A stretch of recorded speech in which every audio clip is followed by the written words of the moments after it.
No, my lawyer said I can't be Stevie Nicks. I'm just a generic, non-specific look-alike. Happy New Year, everyone, and welcome to the Generic Non-Specific Stevie Nicks podcast. I'm Anthony, and to all the ma's, pa's, and fa la la la la's out there, we have got a very special guest today. And to that end, here's a very special intro of our guest from my podcast co-host and bestie, Randy. Lights, please. His hands have shaped worlds. His pen has drawn legends, and his artistry stands as a beacon for queer brilliance in an industry that needed a revolution, and man, oh man, did he give it one. His work is the stuff of literal myth, X-Men, Infinite Crisis, and of course, Wonder Woman. His influence reaches far beyond the panels of comics, inspiring generations to dream bigger, bolder, and gayer. He's not just a storyteller, he's an architect of universes, a chronicle of humanity's flaws and triumphs, and a painter of truth in technicolor glory. He has walked the digital halls of fandom with us, where wit and wisdom flowed as freely as Starfire's hair. And on those rare occasions when we've stood in his luminous presence, we were graced by his warmth, his kindness, his brilliance, his ever-shrinking ball caps, and his, cheekbones. He's the Michelangelo of the multiverse, the gay oracle of Azarath, the man who puts all the D's in Daddy. Mount Olympus called, and they want their favorite son back, but they can't have him yet because he's here with us today, the one, the only, the incomparable, Phil Jimenez. Hi everyone. I'm a little overwhelmed. Good, it worked. Totally worked. It did I think work. we're gonna need that intro every time we do a podcast. I'm gonna have to pay you. I'll pay you royalties, but I think we're gonna need that intro. All right. Sure. Do you just want it? Do you want it just written, or should I Oh no, I record need it that. in MP3? And That recording that you did is perfect. I don't need Oh. anything else but the recording you just did. one take ham. That's what they call me. It was amazing. It was Among amazing. other Like, things. wow. Yes. Yeah. Well, credit where credit is due. The Mad performance was skills. mine, but the words were Anthony's. So there we go. Yeah. Checks in the mail in about 2 weeks. All right. Fantastic. Welcome to the show, Phil. Thank you so you. much for being here. Yeah, we're It's so very glad nice to you're see here. you. I haven't seen It you in is. a long time. It has been a long time. It has been a very, very long It was, time. I think it was when, well, the last time together was when we were in New York together, Randy, I think. Yes. And then Yes. I saw you at some comic book convention since then. And there's the picture when I waited in line that you drew for me. Oh, Yeah. Yep. so very funny. Random pop culture reference. I was just watching the documentary on the Brat Pack, the sort of 80s Yeah. teen actors, and Andrew McCarthy's trying to find them all and interview them about that time in their lives. And according to that documentary, many of them had not seen each other in 25, 30 years. Oh, wow. And they did not remain friends. They did not even remain in touch. And I think that's really amazing how time can go by when people are so close, Yeah. particularly united by work or a hobby or family or some other connection. And then years or decades can go by between visits. It's always really strange to me. And Yeah, kind it of is. It's the amazing. thing. It is. I It mean, is. Anthony and I,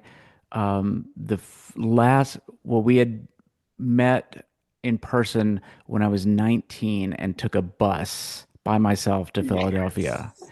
And then we didn't see each other again in the same room for 22 years. But we were So, in touch every day. yeah, we were in touch every Yeah. day, but I hadn't had those face to face. And then, Yeah. but As a yeah, quick recap, Phil, Randy has an elevator pitch he can do just for the audience. If you don't, and to help you, the story of how we met is kind of important to what we're going to talk about today. well, Randy's yeah, got a 2-minute elevator pitch in case he's ever on the elevator with like a right. sitcom guy or a movie producer or something. Somebody that wants to, Just in give me a case. development deal. Yeah. Well, that's how Randy Um, rolls. He's always ready. He doesn't get ready. He's ready. all right. No, I was 17 years old. I was in a production of The Velveteen Rabbit at the Permian Playhouse, and I was in the green room waiting to go on stage for my two lines, and I was reading New Titans 73, and there was a letter in the back, and at the very end of the letter, it said, "Don't you think Raven would make a great singer-songwriter a la Stevie Nicks?" Signed, Anthony Lower. And I wrote him, and he wrote me back. And so that began this wonderful friendship and why we're here today with this podcast and why we're talking to you. We talked in your brilliant introduction about X-Men and Infinite Crisis and Wonder Woman, but you kind of got your start with DC with you started with War of the Gods, but you kind of started in with the Teen Titans. Is that correct? That is correct. Although my very, very, very first job at DC, which I've been thinking about because the 35th anniversary is this year, uh, was working for Joe Orlando in special projects, re-inking Who's Who drawings of various female characters for presentation to, I think, Mattel, because they were going to do a line of DC Comics Barbies featuring various superheroes and supervillainesses, superheroines and villainesses. And I passed out, but yeah. And so the one I remember inking, because I remember Joe Orlando comment on it, was I inked over Jill Thompson's Amethyst. And meanwhile, this is just all tracing paper on pre-existing pages. Who's Who, her leaf binder, Who's Who image of Amethyst. And Joe Orlando was just like, why can't you give her pretty eyes? You gave these other ones pretty eyes. Why can't you give her pretty eyes? And then he looked at the tool I was using and he's like, this is a terrible pen. You have to get another one. And so that's when I learned about like inking tools and different kinds of pens, like Rapidograph and Micron at the time. And it was the biggest lesson. And so, and the other thing that was amazing was I got to ink all these different artists. I inked George Perez on a couple of them, or re-inked him, I should say. And the idea is that we had to modify the figures to make them a little less buxom, close their costumes when they were too open, because of course these were going to be for little girls. But why can't you make her eyes prettier? Like this one over here. You did so good on this one. Let me see that pen. Was a life-changing experience. But right after that, then of course I did War of the Gods, and then right after that I did Teen Titans, I think. Yeah, I think that's right. So you're intimately familiar with the group, and we will get to Donna Troy later. Okay.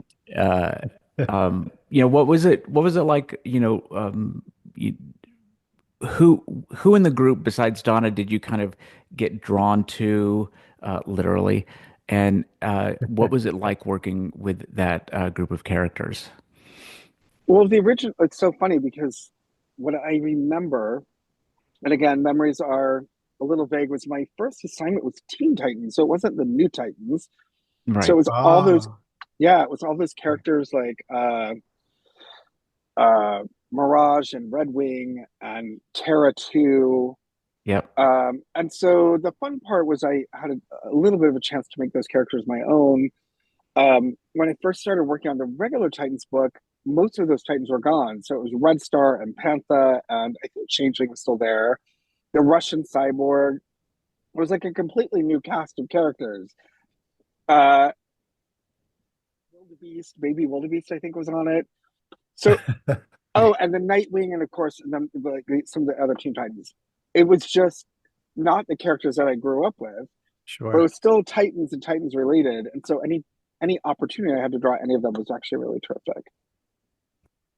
Yeah. Do you remember the first time you got to draw Raven? The first time I drew Raven,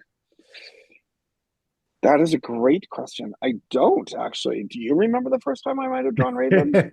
No, and I did my research and I was trying to figure it out, but life gets in the way. I wonder if because I did those Titans books for a little bit.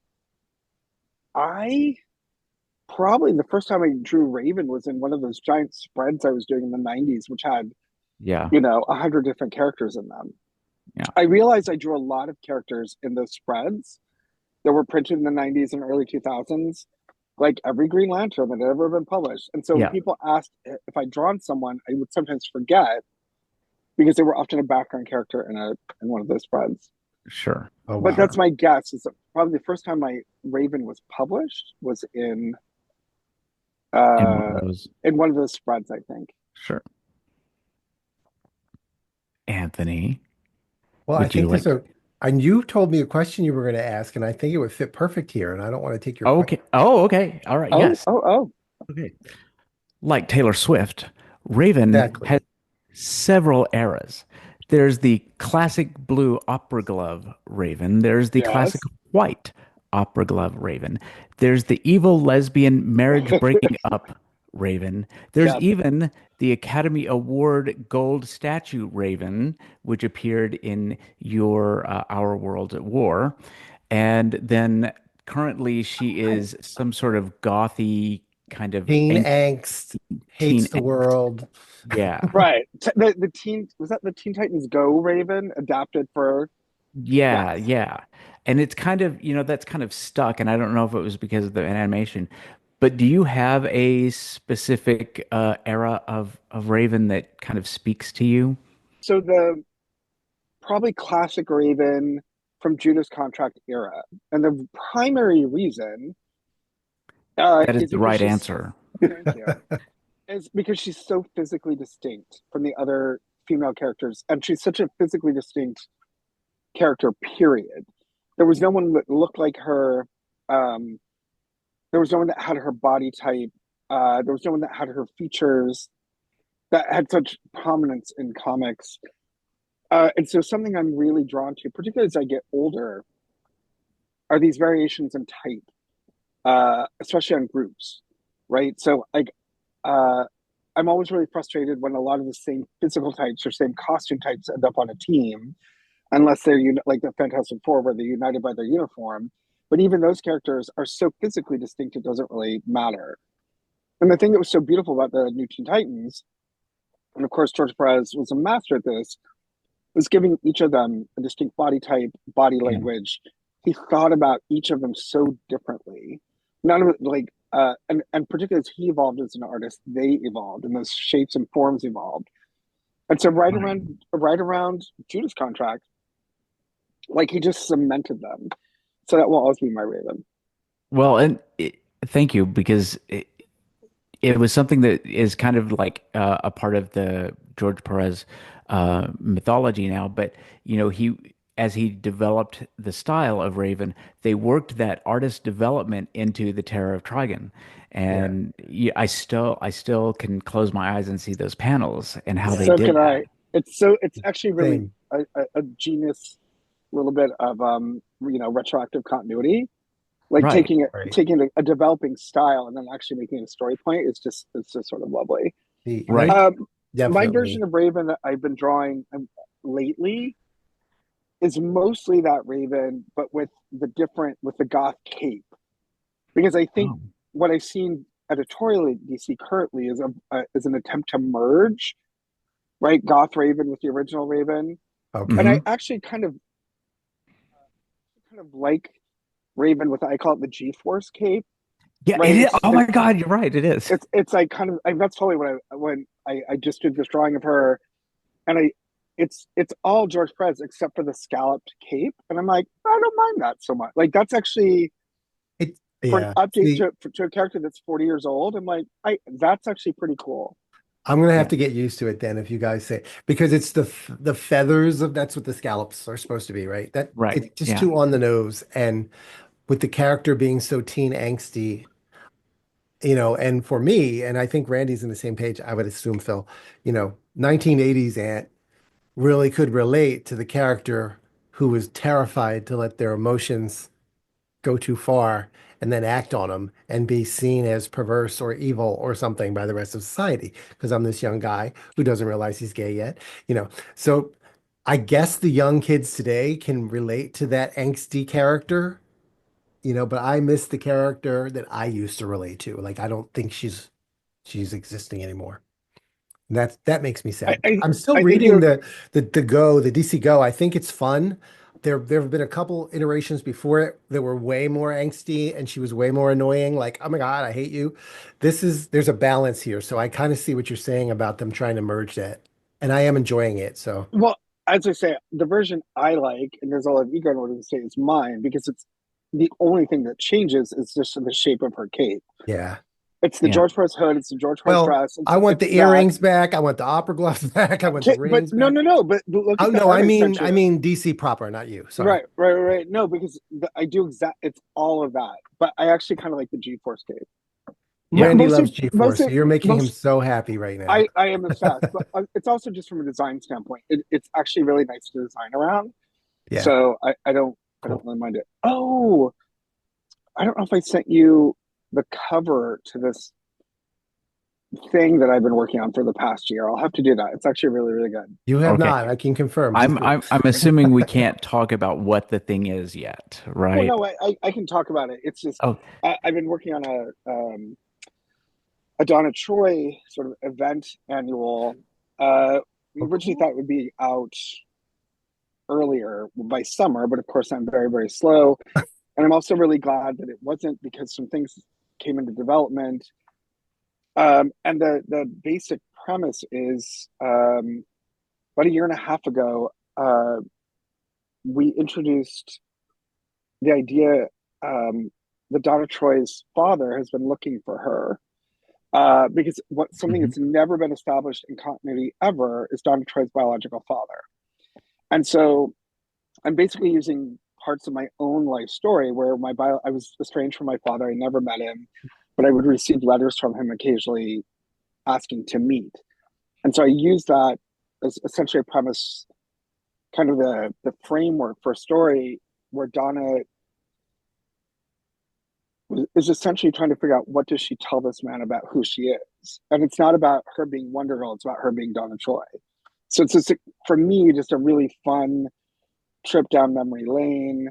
There, it's all about her relationship with Nightwing and the Titans and Wonder Woman and Hippolyta, her Virginia family, her adopted family. It's highly personal and human, and her relationship with Arsenal, her relationship with Leon, and then we get to sort of reconcile some stuff about Terry and her dead son, and Oh it's just Oh wow. my Oh, that gosh. sounds amazing. I yeah. cannot So wait. anyone that's a fan of her from like 1960 to about probably Infinite Crisis, I think will really get before her sort of Gollum reboot. I think we'll find this. It will Oh, be really good. Yeah.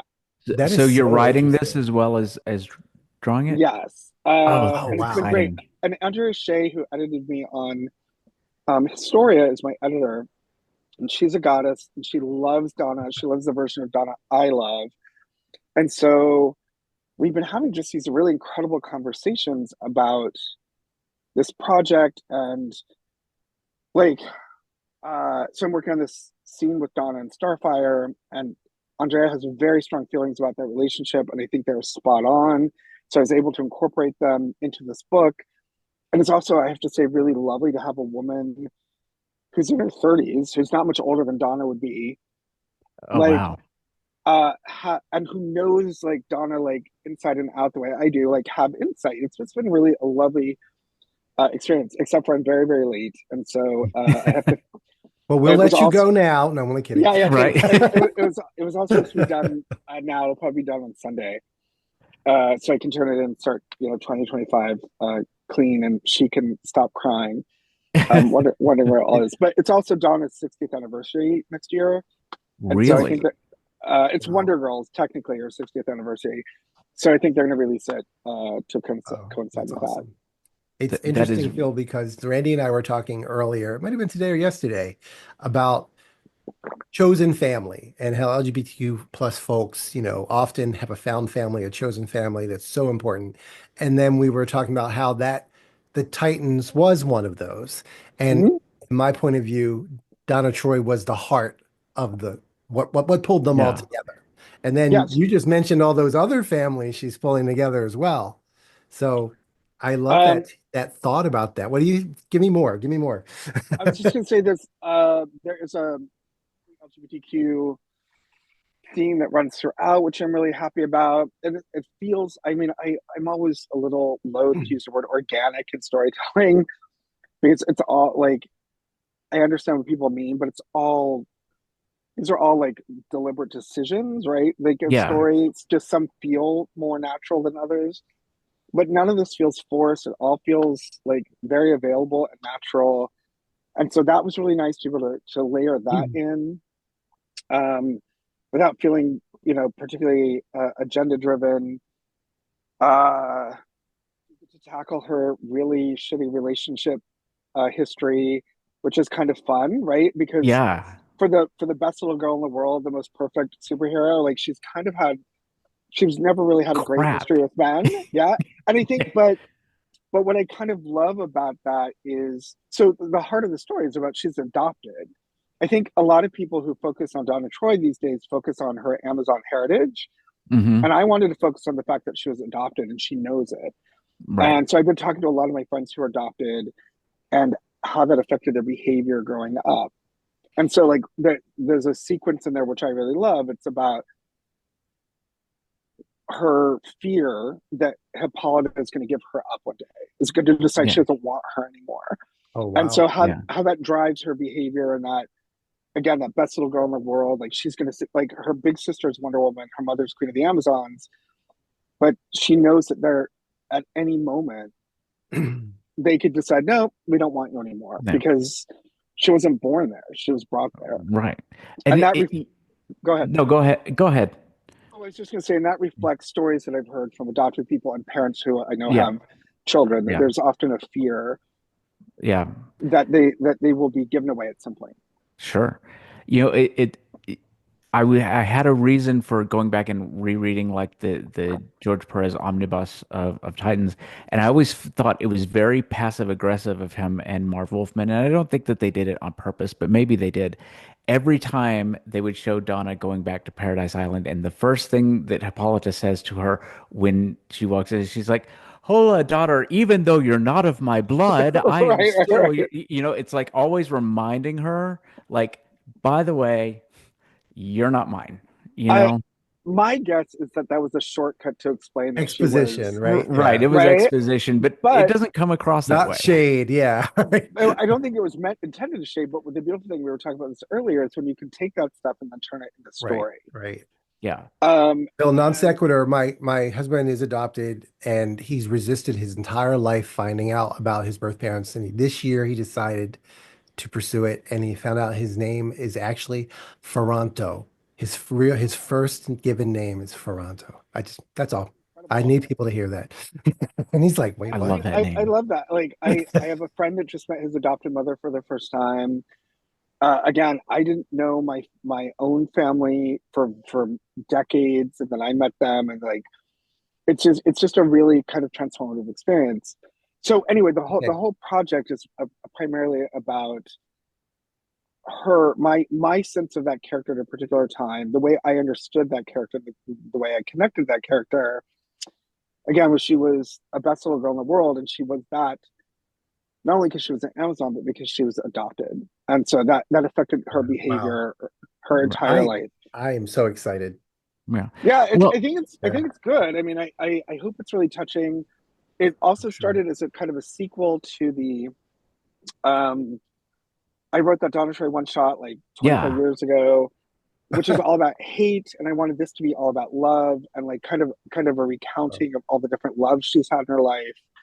um I wanted it to be for like a positive work, right? It was Mhm. pitched a year ago, maybe even more, um because of I was just having this sort of love renaissance basically, and uh I wanted to explore that. I wanted this to be a sequel to that story, but if that girl frenzy story was all about why we hate, I wanted the story to be about why we love.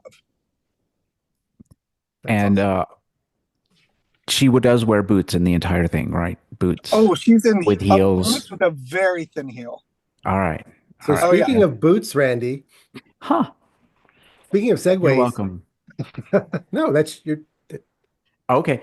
Yeah, because I I had heard you talk about how important it was. Like you even said, when Wonder Woman's not in heels, it's not right. Like she needs the heel, and how important that is to kind of the identity of the character, right? And I never like clicked that too much, but I have such a shoe fetish, and when I put shoes on and I have the right shoe in the right outfit, you know how empowering it becomes, and you have an attitude that goes with the shoes. And this is where we kind of swing it back to Stevie Nicks because she wears platform boots. Wait. I have a weird question. So I just did another podcast um for some friends recently, and we just talked about this. Did you hear this? Did Yeah, I you listen watched to it that this podcast? morning. Yeah, I just Okay. watched it this morning. Yeah, Yeah. because I was so sorry. I was just like, wow, that would be a crazy coincidence. Oh And God, we, I mean, no, I just psychically knew to ask you I about Yeah, I it. and I mean, love it. you say that all the time though too. But heels Yeah. change a person. They really, really do. I know that when I am in a heel, I walk Mhm. differently. I feel differently. I'm physically taller, Right. and I Right. navigate Stevie Nicks differently. is 5 foot nothing, and then she puts on a 6 inch platform boot, right? And she's how long she doesn't wear them now because of her age, but she wore them for a good 30, 40 years, right? Yeah. That's Yeah. incredible. Yeah. And so But that's it's what, the yeah. Yeah, and it's kind of the same thing of like when I see her, even now, even though I understand why, when I see her and she's not wearing them, it's just everything's a little off, you Right. know, and When she's you, performing on stage and there's no giant boot, you're like, where is it? Yeah. right, right. But you've drawn a lot, you put heels on a lot of characters. I think I'm actually fairly careful about it. I put them on character. For me, Donna is like a Sex and the City character, so I always put her in heels. Plus, she works in Okay, fashion. She was a photographer. right, Makes sense. Um, and so it makes sense to me that she would wear a heel. right. I always hate it when she's in bad clothes because I feel like she would have like more of a fashion sense. But then I think Carrie on Sex and the City was often in terrible clothes, so maybe Donna That's like very true. it Very was true. hit or miss. I did get to redesign her Troya costume, and it's really I have to say it's still very 80s, but I actually love the redesign so much. And it's just there were slight Wait, you tweaks. mean for this project? Yeah. There's one Oh, I moment can't where wait to see. she's in it. I'm like, this shit's good. I like this little, again, minor tweak, but it's great. Well, there's a panel in The Return of Donna Troy where they're on New Kronos and she's kind of got her memory back, and for the first time she's in the redesigned costume that you came. Oh yeah, You got like a she's talking to, oh God, I think she's talking to Arsenal, and but you see it, there's a close up of the boot. Like the boot is the main focus of the panel, and then you could see Arsenal kind of behind that. And I was like, yes, yes. that's probably all Garcia Lopez because he'll draw a woman in a boot too, and a heel. I mean, like he'll definitely do the heel. It's so funny. Like the sort of current Wonder Woman, I don't draw in heels. Again, for me, the heel that aesthetic is also about there's a certain frivolity to it, right? So Mhm. I like it's kind of why I like the Earth One Wonder Woman in it, Yeah, um, or certain characters that are less militarized. right. Like, Yeah, and also I think the more powerful they are, the more like Jean Grey's Phoenix. Of course, I'm going to put her in a heel because she can sure. rearrange things with her mind. Like, she's not going to be bought. She's not going to trip. And I think that's all. If I may just fetch for a moment, it's very funny when I hear feedback about people who are like, "Well, I could never wear that." I'm like, "Girl, I couldn't wear Thor's costume either, right? Like, it's Right. not, Yeah. Right. Yeah. I would look terrible as Submariner right now, but certain characters are ideally idealized human beings, and they're fantasy figures, and Right. so, and I always joke that if the Drew Barrymore Charlie's Angels could fight crime in 5 inch heels, and so can superheroes. There you Thank go. you. Yes. It's not just about, especially when superheroes were going through, and I think they still are for a little bit, but everybody was being deconstructed, and it was all very gritty, and that really hurt because for me, superheroes were aspirational. I think Yes. their costumes Right. should be aspirational as Right. well. Well, I talk about this. I've been talking about this forever. I don't even know if it was my idea, but to me, of course, I always just say superheroes are essentially big drag queens. Yes. I don't know why I said big, but they're drag queens. To me, they're kind of interchangeable. The idea of them, someone sort of normal, takes on a sort of an outlandish costume and a new code name, and then becomes who they are, becomes a bigger, more powerful version of who they are, Right. and I love that. And I think, Randy, that goes back to Stevie Nicks again, those giant Mhm. boots. Um, uh, I don't know if you've ever seen her in concert, Phil, I but have. she changes her cloak, her cape, her shawl, whatever you want to call it, every two songs, Yeah. right? It's not just theatrics. I think there's the same element of this is who I am in this song. Yes. I'm going to change and transform into somebody else to do this number for you. And there's a lot of power, and you can feel and hear it when she's performing. You can see what it gives to her when she goes to her blue. Randy, you can do it better than me. The blue belladonna, the stand Yeah, back. the blue belladonna cape, the stand back cape, like each shawl, each cape helps put her in the character of that story. And I think, our superheroes do the same thing. And, like I'm sitting here, White Raven, when I look at her, she, that tells a very different story to me than Judas Contract Raven does. A Right. 100%. I wore cape for a Halloween costume 4 or 5 years ago. I was like a magician, and I love how transformative capes are. Yes. Right, like even Yeah. despite the sort of Incredibles joke about no Oh cape, yeah. Screw you, Edna Mode. I love right, you, right, but right. Right. screw you. Capes are really fabulous, transformative garments, and you Hmm. put one on, and it flows behind you, and particularly if it has any weight or if it can catch. And you Uh, go arms akimbo, which yeah, I'm like it's always just told how often I do that, and I don't realize I'm doing it. Hmm. that's hilarious. But I'm not sure if I'm advocating for the return of the cape on everyone, but they really are just wonderful Yeah. uh, Well, like tools Wonder Woman, again for it's for transformation. specials, right? Yes, Just Yeah. wear because it all when the she was in time. that cape, you knew it was something special, Right, Right. right? You're right, like, oh, dang, she's in the cape. right, Yeah. right. She means And business. she's like with that hair, and All the she's like, business. I'm going somewhere important. I'm going to the UN. Right. Yes. All right. Right. Well, So, and that's a good point because especially during your run of Wonder Woman, but even when George Perez was doing it, the way that there would be variations on her uniform for going to the UN, going, to visit an orphanage, going to work out, going and doing all of these things. The diving suit, the Wonder Wetsuit, which is my favorite ever. Uh, Again, it really puts her in the situation where she needs to be. I do wonder. I've had, I've met Linda Carter a few times. Um, I've never really asked her about the Wonder Woman stuff, only once or twice.